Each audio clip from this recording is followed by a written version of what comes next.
কুষ্টিয়ার সুনামধন্য কাচ্চি ভাই রেস্টুরেন্ট, যে রেস্টুরেন্ট নিয়ে রয়েছে নানা বিতর্ক। তবে এসব বিতর্ক নিয়ে কি বলছে কর্তৃপক্ষ তাই জানাবো আপনাদের। একটা ব্যবসা প্রতিষ্ঠান চালু করতে গেলে যে বৈধ কাগজপত্র দরকার হয়, সেই কাগজপত্রের জন্য কিন্তু প্রতিষ্ঠান চালু করার আগেই অ্যাপ্লিকেশন দেওয়া হয়। সেটা কিছু ফর্মালিটি আছে। ফর্মালিটি যেমন হচ্ছে যে একটা স্টেপ আছে যে ট্রেড লাইসেন্সটা না হলে বাকি কাগজগুলো পাওয়া যায় না। যার পরিপ্রেক্ষিতে আমরা এখানে ব্যবসা চালু করার আগেই, প্রতিষ্ঠান চালু করার আগেই আমরা 5 দিন আগে আমরা ট্রেড লাইসেন্সের জন্য আবেদন করি পৌরসভা কর্তৃক। যেটা ট্রেড লাইসেন্স দেওয়ার জন্য সময় লাগে হচ্ছে 1 থেকে 2 দিন। তো আমরা 5 দিন আগে অ্যাপ্লিকেশন দিয়ে রাখি। আবাসিক বিল্ডিং এটা বাণিজ্যিক ভবন, কারণ হচ্ছে এটা পৌর কর্তৃক যে বাণিজ্যিক অনুমোদন দেওয়া আছে, এটা ডেভেলপার থেকে আপনার ম্যাপটাও নেওয়া আছে এবং পৌর মেয়রের কর্তৃক যে বাণিজ্যিক ভবনের যে অনুমোদন দেওয়া সার্টিফিকেট, মেয়রের সার্টিফিকেট, এটাও দেওয়া আছে। এটা পুরো বিল্ডিংটাই বাণিজ্যিক অনুমোদন দেওয়া আছে। আমাদের যে অভিযোগ করেছে, এই অভিযোগকারী ওইখানেও অভিযোগ দিয়েছিল যে ওইটা আবাসিক ভবনে বিজনেস করতে দিবে না, বাণিজ্যিক করতে দিবে না, ব্যবসা করতে দিবে না। তো সেটা কোর্টের মাধ্যমে রায় হয় যে না, যেহেতু বাণিজ্যিক ভবনে সে বাণিজ্যিক ব্যবসা করতে পারবে। কোনো অপশক্তির দ্বারা হয়তো তারা কোনো ইন্ধন পাচ্ছে অথবা তাদের আর্থিকভাবে কোনো সহযোগিতা পাচ্ছে, যার কারণে তারা আসলে কাচ্চি ভাইয়ের মতন একটা ব্র্যান্ডের পিছনে লেগে আছে।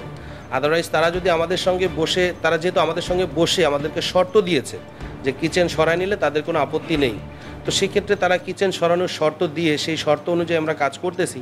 এখন যেহেতু তারা সরাইতে যাচ্ছে না বা তারা পারমিশন দিতে যাচ্ছে না যে না এখানে রেস্টুরেন্ট রাখাই যাবে না, তার মানে নিশ্চয়ই কোনো অপশক্তির দ্বারা বা কোনো আর্থিক লেনদেনের মাধ্যমে তারা এই কাজটা করার চেষ্টা করতেছে যাতে কাচ্চি ভাই এখানে না থাকে। তৎকালীন পৌর মেয়র এবং সংশ্লিষ্ট শাখা, সংশ্লিষ্ট কর্মকর্তাগণ পৌরসভায় এই হোল্ডিংটাকে বাণিজ্যিক হোল্ডিং উল্লেখ করে বাণিজ্যিক ভবন নামকরণ সহ কর, খাজনা ইত্যাদি নেওয়া সাথে এটা যে ভবন এই মর্মে একাধিক সনদপত্রও দিয়ে দিয়েছে। সুতরাং এটি আর বর্তমানে আবাসিক ভবন বলিবার মতো কোনো সুযোগ নাই। সুতরাং কি দাঁড়ালো, বাণিজ্যিক ভবন এটা, সেখানে বাণিজ্যিক কাজকর্মই চলছে, সেখানে কোনো 1-2 নম্বর উদ্বোধনের আগে কর্তৃপক্ষের কাছে আবেদন করা সত্ত্বেও ট্রেড লাইসেন্স দেওয়া হয়নি। ইভেন সংশ্লিষ্ট কর্তৃপক্ষও জানতো বা জানেন যে তাদের পূর্বতন যিনি জনপ্রতিনিধি তিনিও এই স্থানটাকে বাণিজ্যিক ভবন বলেই হোল্ডিং সেকশন করে চিঠিপত্র দিয়ে গেছেন। আপনাদের পূর্বজন রসিদ দিয়ে গেছে, পূর্বজন আমাদের লাইসেন্স দিয়ে গেছে। আপনারা আগে আগে যাত্রা শুরু করুক, তারপরে 2, 3, 4, 5 যা হয় আস্তে আস্তে এগোনো যাবে। কিন্তু একে দিলেন না, এক দেওয়া বন্ধ করে এখন আপনারা বলতেছেন 2 নেই, 3 নেই, 4 করেননি। আরে বাবা, আপনি তো একই শুরু করেননি, তাহলে আমি 2 করবো কি দিয়ে? বসে সিদ্ধান্ত হয়ে গেল যে হ্যাঁ, এখানে কাচ্চি ভাই রেস্টুরেন্ট থাকবে, শুধু কিচেনটা ভিন্ন ভবনে সরে যাবে।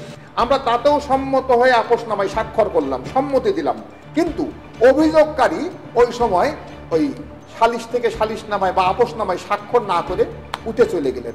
এতে খুব পরিষ্কার যে আমরা কিচেন সরিয়ে নিলেই উনার মনের ইচ্ছা পূরণ হচ্ছে না, কিচেন সরানোর তুলনায় আমার এই রেস্টুরেন্টটাই এখান থেকে তুলে দেওয়া, এইটাই হলো ওনার উদ্দেশ্য।